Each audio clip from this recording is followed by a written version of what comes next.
La théorie de la relativité qu'Einstein a énoncée en 1905 annonce qu'aucun corps ne peut se déplacer plus rapidement que la vitesse de la lumière dans le vide. Alors jusqu'ici cette théorie n'a pas été réfutée, mais on va voir que certaines choses peuvent avoir l'air d'enfreindre cette règle.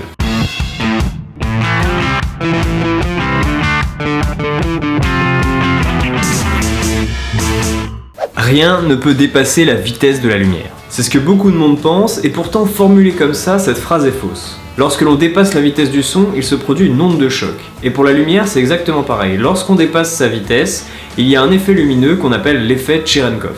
Alors vous me direz, oui mais comment on peut dépasser la vitesse de la lumière? Vous n'êtes peut-être pas sans savoir que la lumière ne se dépasse pas à la même vitesse dans tous les milieux. Dans l'eau par exemple, la lumière est ralentie à environ 75% de sa vitesse dans le vide, et du coup certaines particules peuvent aller plus vite qu'elle.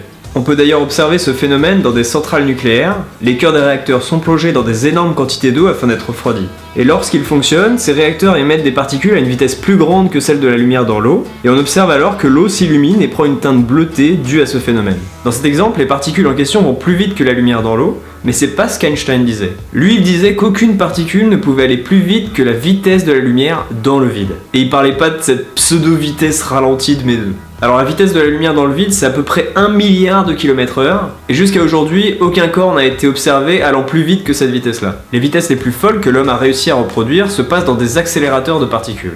Avec ces gros engins, on arrive à déplacer des protons à une vitesse de 99,99999% de celle de la lumière. On n'en est pas loin. 4 mètres par seconde de plus et on y est. Mais la vitesse de la lumière dans le vide est encore une vitesse qu'on n'a pas réussi à atteindre. Cependant, il semblerait que certaines choses se déplacent réellement à la vitesse de la lumière.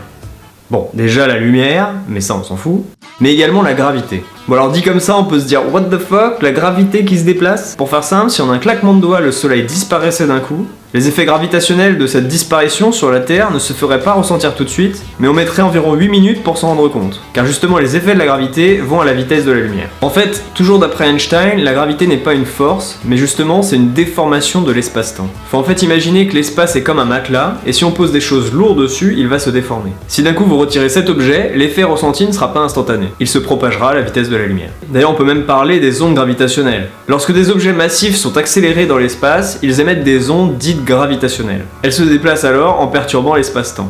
On a prouvé l'existence de telles ondes en 2015 lorsqu'on a observé les effets gravitationnels de la fusion de deux trous noirs qui s'est produite il y a plus de 1,3 milliard d'années dans le passé. Et c'est pareil, de telles ondes se propagent à la vitesse de la lumière. Bon, on a des trucs qui vont moins vite que la lumière, on a des trucs qui vont aussi vite que la lumière, mais est-ce qu'il y a aussi des choses qui se déplacent plus vite que la lumière? Et justement pour contrer la théorie d'Einstein, pour aller plus vite que la lumière, il ne faut pas être constitué de matière. En physique quantique par exemple, on peut observer qu'une information entre deux particules peut se déplacer à une vitesse plus grande que celle de la lumière. Je vous passe les détails, j'arriverai jamais à expliquer ça en 5 minutes, mais c'est l'intrication quantique qui fait que quand deux particules sont intriquées, il ne faut plus les voir comme deux éléments séparés, mais justement comme un tout. Ce qui fait que même si on les sépare, lorsqu'une de ces particules change d'état, l'autre changera d'état instantanément. Et donc l'information entre ces deux particules se déplacera plus vite que la lumière.